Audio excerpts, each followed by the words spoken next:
여러분 안녕하세요. 오롱부작입니다. 오늘은 제가 밖에 나와서 좀 쉬고 있는데요.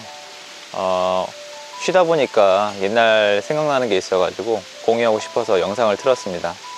여기 음악 소리가 약간 나오는데요. 혹시 좀 애는 쓰고 있는데 음악 소리가 약간 들어가더라도 양해 좀 부탁드리겠습니다. 시청하시기 전에 구독하기, 알림 설정, 좋아요 부탁드리고요. 요새 부동산 관련돼서 많은 분들이 조급해 하시잖아요. 저는 조급해하면 안 좋다, 위험하다 이런 얘기보다 제 실제 사례를 하나 말씀을 드릴게요. 예전에 저도 여러분처럼 조급했어요. 쫓기듯이 했고 억울했고 뒤처지는 것 같았고 앞길이 안 보이고 그냥 막연해서 맨 땅에 헤딩하는 느낌이었거든요. 이런저런 시도를 많이 해보다가 저는 이제 경매 쪽에서 입찰을 많이 하면은 무조건 잘 될 줄 알았거든요. 왜냐면 좀 책을 읽어보니까 맨날 입찰했다는 내용이 나오는 거예요. 어떤 사람이, 여러 사람이 있었던 것 같아요, 그 당시에.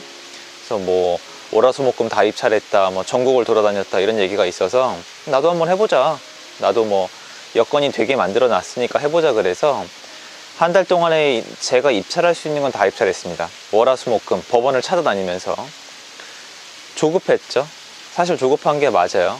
생각을 해보시면 입찰을 하려면 임장을 가야 되잖아요. 갔다 와야 되고 또 부동산도 들려야 되고 조사도 해봐야 되고, 그뿐만이 아니라 저는 돌아와서 오후에 제 생계를 해결을 해야 됐거든요.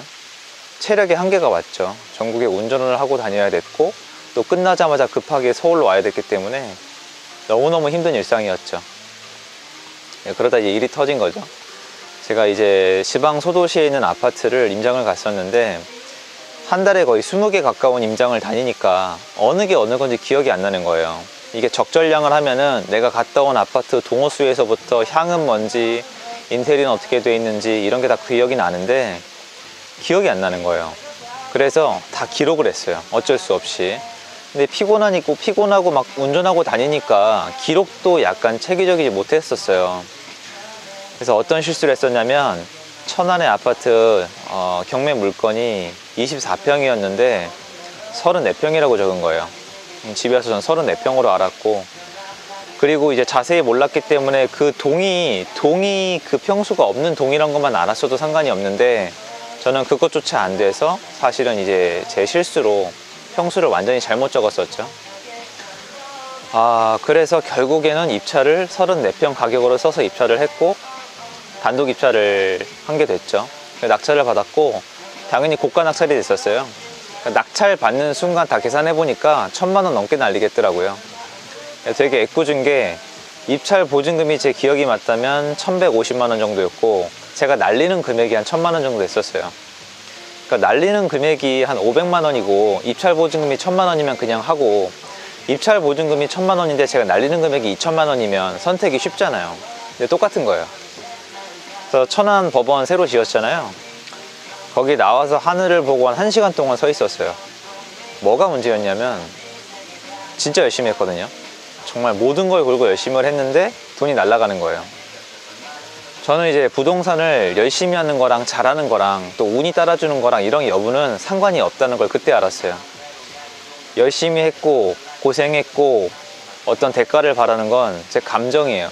제가 영상마다 감정을 버리고 현실에 집중하라는 얘기를 하는 이유가 그건 것 같아요. 그 물건 어떻게 됐을까요? 여러분 아시겠지만 낙찰이 끝이 아니죠. 명도도 해야 되고 인테리어도 해야 되고 전세를 놓으려면 복비도 놔야 되고 취득할 때 세금도 내야 되잖아요. 이 과정 하나하나가 생지옥이었어요. 왜냐면 뭘 하나 할 때마다 돈이 날아가잖아요. 이미 마이너스인데 취득할 때 돈 또 날아가고, 법무사 못 쓰죠. 부동산 복비 줄 때 깎아달라고 빌 수밖에 없고 또 돈 날아가죠. 인테리어는 깎을 수가 없는데 최대한 셀프로 해야겠죠. 이것도 죽을 맛이고. 그러니까 오히려 뒤에 있는 물건들을 더 입찰을 하고 연구를 해야 되는데 뒤에 일정을 포기를 하고 이 물건에 매달려서 한 달을 넘게 보냈어요. 명도도 쉽지 않았고요. 명도는 그 와중에 연락이 아예 안 돼요. 연락 구절이어가지고 자물쇠를 따야만 했습니다. 그래서 결론적으로 다 하고 나니까 1100만 원이 아니라 1500만 원인가 손해가 나더라고요. 그럼 잠이 올까요? 근데 문제가 뭐였을까요, 여러분? 바로 제 그릇과 실력과 경험을 무시하고 조급하게 밀어붙인 거예요. 여러분 들으시면 열심히 한 것 같죠? 저 열심히 했어요. 정말 열심히 했습니다. 그런데 결과는 제 마음과 달랐죠. 조급하게 미친 듯이 밀어붙인다고 수익을 준다고 누가 그러던가요? 혹시 여러분이 읽었던 저 같은 사람들이 썼던 투자 도서에 적혀 있지 않나요? 그렇지 않아요. 잘해야 돼요. 그리고 하다못해 개포동에서 떡볶이를 팔던 분들도 자식들 위해서 아파트 한두 채 사놓으신 분들이 지금은 몇십억 차익을, 그러니까 잘 사세요. 그분들이 조급하게 집을 사지 못해서 안달이 났었을까요? 그냥 산 거예요. 반포에도 그런 분들 있고 압구정에도 있어요. 제가 하고 싶은 얘기는 이거예요. 일단은 운이 중요해요. 저도 그날 운이 좀 없었어요. 그런데 일단 운을 떠나서 제가 잘못을 했어요. 제가 잘못한 이유는 조급했기 때문이에요. 저는 여러분이 지금 시장이 많이 상승을 했고 후반기에 들어오기 때문에 조급할 거라고 거의 확신을 해요. 옛날에 제 모습이 보여요. 저도 조급하게 해서 다 안 된 건 아니에요. 시장이 따라주고 운이 따라줘서 잘 된 것도 있어요. 그런데 조급하게 해서 사고 친 게 훨씬 더 많아요. 여러분은 그렇게 안 했으면 하는 마음이에요. 그럼 여러분은 어떻게 해야 될까요? 저는 제가 여기까지 달려와 보니까 느끼는 게 있어요. 그러니까 막 빨리빨리 하는 거 있잖아요. 그건 괜찮아요. 정말 괜찮더라고요. 막 잠 안 자고 밀어붙이고 열심히 하고 이거는 괜찮아요. 또 의외죠. 이상한 얘기하는 거 있잖아요. 근데 그렇지가 않고요. 일단 행동은 열심히 하세요. 행동은 밀어붙이고 잠 안 자도 되고 밥 안 먹어도 되고 젊으신 분들 버틸 수 있으면 끝까지 해보세요. 근데 두 가지를 꼭 지키셔야 돼요. 저도 이 두 가지는 꼭 지키거든요. 뭐냐면 첫째, 계획 세울 때 조급하면 안 돼요. 계획 세울 때는 일주일에 단 2시간을 내주더라도 차분히 앉아서 계획을 짜셔야 돼요. 두 번째, 예상하시겠지만 입찰을 하든 뭘 하든 결정할 때는 절대 조급하게 하면 안 돼요. 부동산 사장 말 듣고 바로 계약금을 쏜다던가 이런 거 안 돼요. 예를 들어서 여러분이 경험이 있어요. 촉이 있어서 딱 사장님이 브리핑을 해주면 이게 금낸 걸 알겠어. 그럼 오케이. 절대 안 말려요. 그런데 여러분 알잖아요. 여러분 아시잖아요. 준비됐는지 안 됐는지. 그거를 그 결정할 때는 신중하게 하세요. 그리고 제가 이게 함부로 할 수 없는 얘기긴 한데 저도 이렇게 놓친 게 많은데 준비 안 됐으면 그냥 보내세요. 기회 또 있어요. 보내는 게 나아요. 왜냐면 잘 될 수도 있는데 그러다 큰 거 한 방 맞으면은 투자금 많지 않은 분은 그냥 끝이에요. 투자계에서 떠난다고 생각하시면 돼요. 그런데 행동이랑 공부는 진짜 급하게 해도 돼요. 저 그걸로 탈난 적 없어요. 제가 어디서 탈이 났을까요? 여러분, 제가 입찰하는 날 잠을 못 자니까 천안 법원까지 가야 되잖아요. 천안에서 자고 싶은데 전 그때 그게 소원이었어요. 그냥 법원 앞에서 자고 입찰하는 거. 근데 가서 일을 해야 되잖아요. 일이 11시에 끝나고 마무리하면 새벽 1시가 돼요. 그럼 뻗고 자잖아요. 아침에 일어나고 천안을 갔는데 차가 막히는 거예요. 그래서 겨우 맞춰서 가서 법원에 뛰어들어가서 막 냈어요. 뭐를 간과했죠? 결정을 대충 한 거예요. 결정을 할 때 더블 체크, 트리플 체크를 해야 되는데 그러질 못했어요. 열심히 한 것까지는 좋아요. 근데 결정하는 과정에서 평수 한 번만 더 체크했으면 그럼 없던 일이에요. 여러분, 제 유튜브니까 편하게 말씀드리면 진짜 무슨 짓을 한 거예요. 빙신짓을 한 거예요. 진짜 이거는 그냥 대놓고 가서 법원에 돈을 갖다 바친 거예요. 그런 실수를 하고 나면 아무것도 하기 싫어요. 그런 경험을 겪고 싶으세요? 제가 했던 경험을 똑같이 하고 싶으세요? 저 그때 투자 그만두려고 했거든요. 제가 강의 때 가끔 말씀을 드리지만 제가 그 경험을 한 다음에 결심을 한 게 있어요. 손실이 날 대로 났잖아요. 투자금도 이제 부족하고 경험은 쌓고 싶은데 도저히 안 돼서 어떤 결심을 했냐면 특수물건을 하기로 결심을 했어요. 그리고 그때 특수물건을 하기로 결심한 게 아니라 특수물건은 이전 같은 실수를 하지 않도록 계획과 결정만큼은 여유있게 하려고 일정을 바꿨고 입찰하는 건수를 대폭 줄였어요. 한 달에 한 2건에서 4건 이 정도밖에 입찰을 안 했단 말이에요.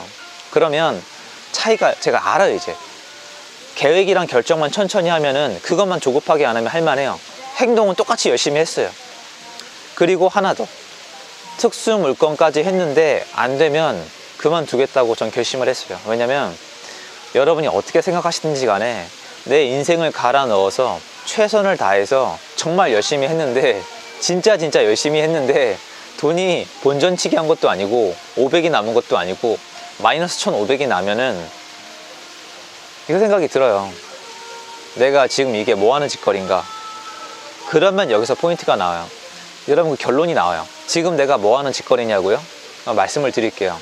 여러분이 하는 그 모든 행동은 돈을 벌기 위해서 하는 거예요. 플러스 알파로 돈을 버는 경험치와 능력을 쌓기 위해서예요. 그런데 계획과 결정을 조급하게 하면 돈을 벌 수 있고 여러분 실력과 경험이 쌓일까요? 저 같은 경험이 쌓일 거예요. 지금 제 경험담이 어떻게 보면 좋게 들리는 분들은 잊지 마셔야 되는 게, 제가 포기하지 않고 새로운 도전을 해서 앞에 실수를 완전히 커버했기 때문에 좋아 보이는 거예요. 저 거기서 포기했으면 그냥 마이너스 치고 끝난 거예요. 잊지 마세요.